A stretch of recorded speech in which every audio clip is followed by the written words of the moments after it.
Hello students, today we are going to study about Introduction to Biopharmaceutics and Pharmacokinetics. The contents of my presentation are syllabus, which we are going to see in brief, then Introduction to Biopharmaceutics, Introduction to Pharmacokinetics, importance in dosage form design, and lastly the summary. Syllabus, Biopharmaceutics and Pharmacokinetics. Introduction to Biopharmaceutics and its importance in dosage form design, which we are going to see today. Then the second unit is absorption, distribution, metabolism and elimination, that is ADME. Absorption, that is factors affecting as well as mechanisms of drug absorption. First pass effect and pH partition hypothesis. Then distribution. In that we are going to study about physiological barriers and factors affecting distribution of drug. Then apparent volume of distribution. Then metabolism, in which there is phase 1 and phase 2 reactions of metabolism, factors affecting metabolism as well as bioactivation and tissue toxicity. Then elimination, routes of elimination, those are renal and non-renal.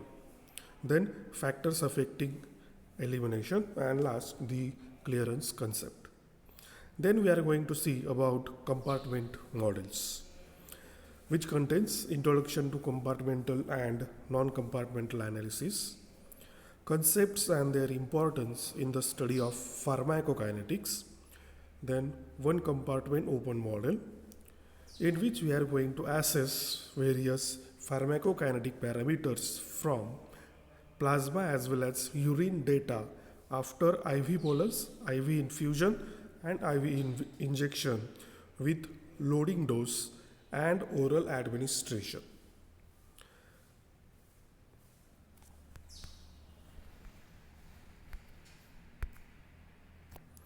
Then percent absorbed time plot and determination of absorption and elimination rates. This particular chapter involves some sort of equations as well as derivations. Then the fourth chapter is nonlinear pharmacokinetics, which contains the Michaelis-Menten equation, then detection of nonlinearity, what are the causes of nonlinearity, then definition of Vmax and Km, then determination of Vmax and Km, and significance of nonlinear pharmacokinetics. Fifth chapter is BCS, that is Biopharmaceutical Classification System, theories of dissolution, dissolution test apparatus according to USP, IP and BP. Then IVIVC, that is in vitro-in vivo correlation and various mathematical models of dissolution. Sixth, bioavailability and bioequivalence, definition and concept of absolute and relative bioavailability, various methods of measurement of bioavailability, then measures of bioavailability, bioequivalence study and introduction to various study designs, single dose bioequivalence study, review of regulatory requirements for conducting bioavailability study, biowaivers and biosimilars. So totally there are 6 units into the syllabus of biopharmaceutics and pharmacokinetics. Now we will start with the first topic, that is introduction to biopharmaceutics and its importance in dosage form design. So what biopharmaceutics is? It is defined as the study of factors affecting rate and amount of drug that reaches to systemic circulation and use this information to optimize the therapeutic efficacy of drug products. Into the subject of pharmaceutics, we have studied about dosage form design, study of various dosage forms, formulation of various dosage forms, as well as evaluation of various dosage forms. But into the subject of biopharmaceutics, we are going to see which factors mainly affect the absorption, distribution, metabolism as well as excretion of the drug. So that is mainly involved into the subject of biopharmaceutics. That's why in short we can say it is the study of ADME of the drug. Again I will repeat, A stands for absorption, D for distribution, M for metabolism and E for excretion of the drug. So all these processes we are going to study in detail into the part of biopharmaceutics. Here the next concept is bioavailability, means the rate and extent or amount of drug that reaches to systemic circulation. That is the bioavailability. So into the definition we can see that the study of factors affecting rate and amount of drug, means the factors which affect the bioavailability that we are going to study. Absorption. It is the process of movement of drug from its site of administration to systemic circulation. Means after drug administration, it has to pass various cellular membranes of gastrointestinal tract, and after that the drug reaches into the systemic circulation. So this kind of movement is mainly called as the absorption. So here the rate means the speed at which the drug is absorbed, and the amount which is absorbed is equally important, and that is mainly called as the bioavailability of the drug. So here the process of absorption is very important one. If sufficient amount of drug is not absorbed into the systemic circulation, then it will be unable to show its good therapeutic action, and that's why the bioavailability is mainly important one. So all these factors we are going to study in detail. After that, the next ADME process is distribution, means the movement of drug from blood to extravascular tissues.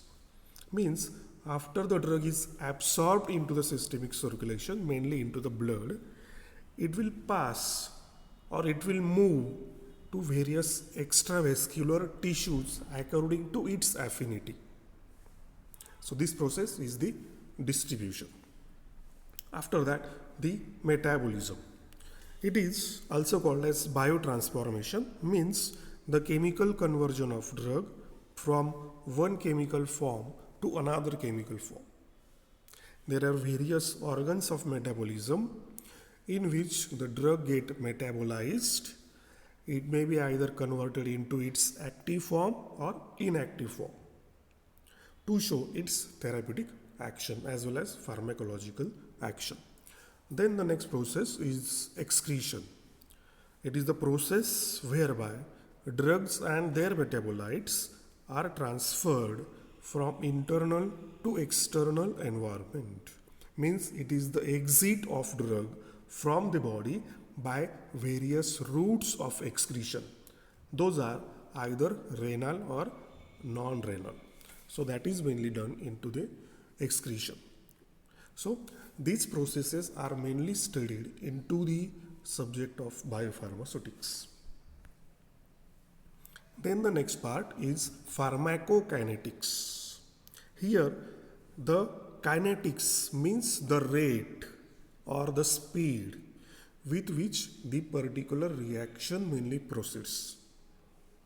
Its definition is, it is defined as the study of time course of drug ADME and their relationship with its therapeutic and toxic effects of the drug.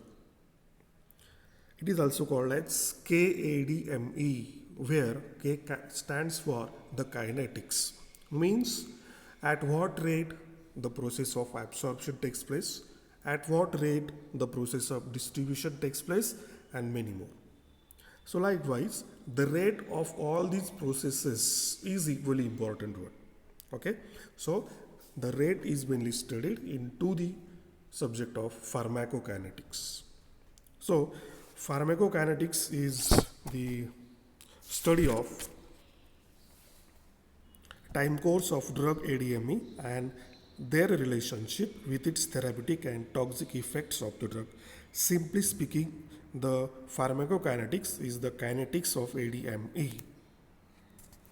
So, to achieve optimal therapy with drug, the drug product must be designed to deliver the active principle at optimal rate and amount, depending upon the patient's needs. Knowledge of the factors affecting the bioavailability of drugs helps in designing such an optimum formulation and saves many drugs that may be discarded as useless. On the other hand, rational use of drug or the therapeutic objective can only be achieved through a better understanding of pharmacokinetics, which helps in designing a proper dosage regimen. Okay, so that is the importance of pharmacokinetics. So both of the terms mainly involves the study of ADME as well as kinetics of ADME. Now, importance of biopharmaceutics in dosage form design. There are various applications, various significances related with biopharmaceutics into the dosage form design. The dosage form design is the part of research and development. And at this stage, biopharmaceutical considerations are equally important. That's why there are various applications, or we can say the importance of biopharmaceutics that we will see. First one is the optimum therapeutic activity. The aim of biopharmaceutics is to adjust the delivery of drug to the site of action to provide optimal therapeutic activity for the patient.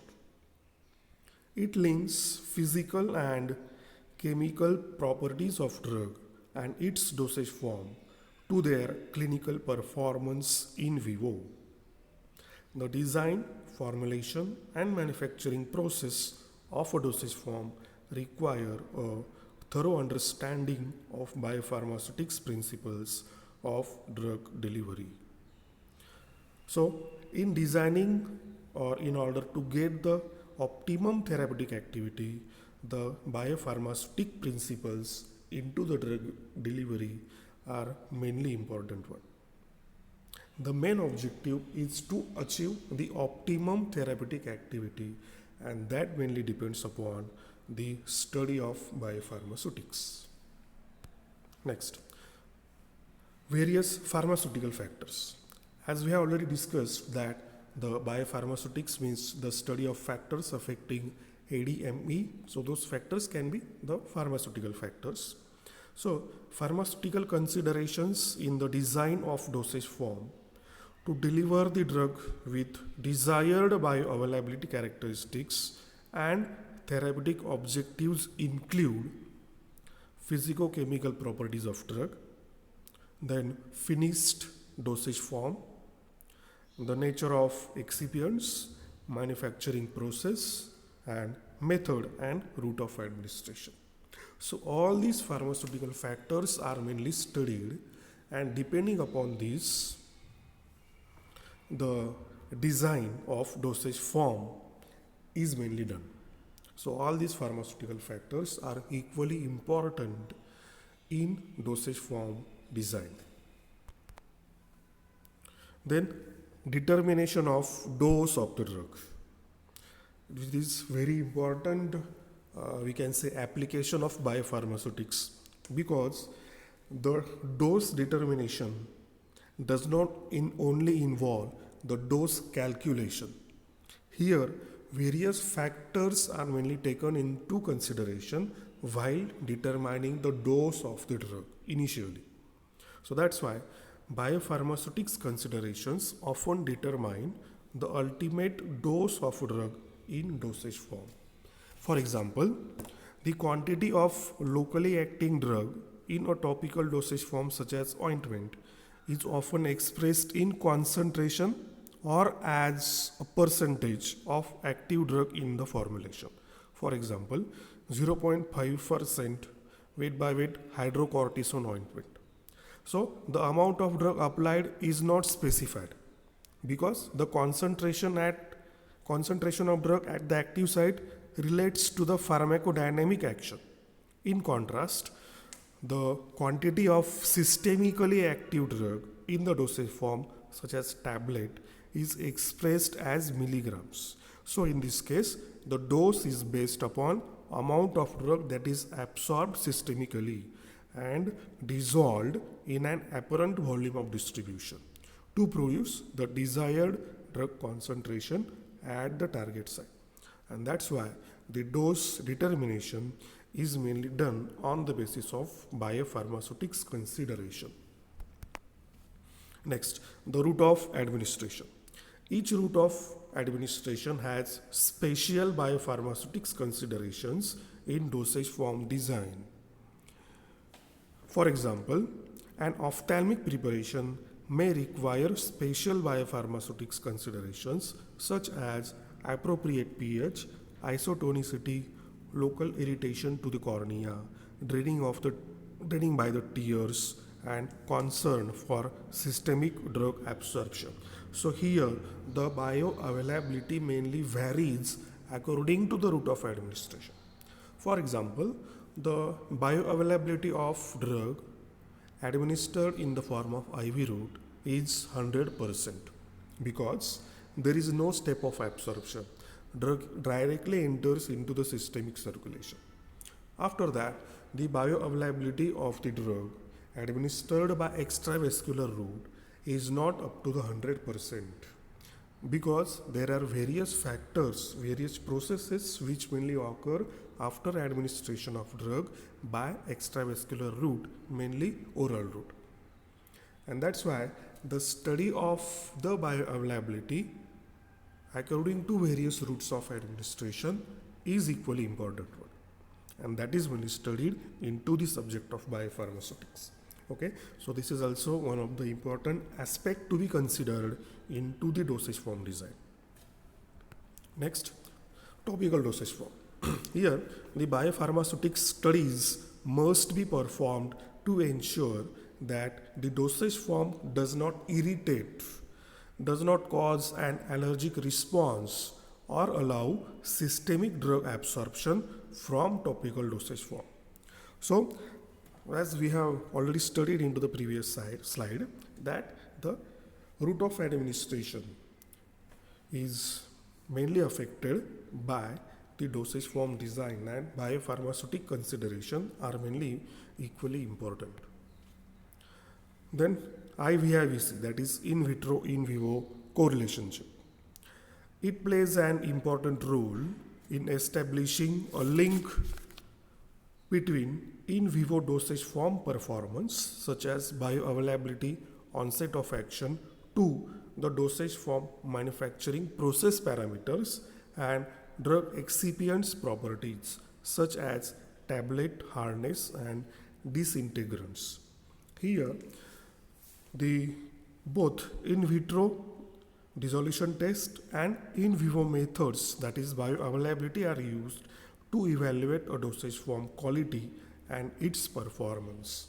So here the in vitro and in vivo correlation involves the correlationship between in vitro properties of the drug with its in vivo behavior of the drug. Means in order to determine in vitro properties of the drug, various tests are mainly carried out. For example, in case of tablet, the dissolution test is mainly carried out. From dissolution test, we get the data on the basis of that particular test. And whatever parameters we get from the dissolution testing, which is performed in vitro, that is correlated with its in vivo behavior, mainly the bioavailability. Means here we have to predict what would be the in vivo behavior of the drug. and that prediction is mainly upon the in vitro characteristics of the drug. So that is mainly done in case of in vitro in vivo correlation. So this is the importance of biopharmaceutics in dosage form design. Summary. So the biopharmaceutics is the study of factors affecting ADME, that is absorption, distribution, metabolism and excretion. Here the terms metabolism and excretion come under the elimination. Elimination means the removal of the drug, and metabolism as well as excretion are responsible for removal of drug from the body. So, and the pharmacokinetics is the study of rate of ADME, that is kinetics of ADME. The knowledge and concepts of biopharmaceutics and pharmacokinetics have important role in design and development of new drugs and their dosage forms and improvement of therapeutic efficacy of existing drugs. Okay, thank you.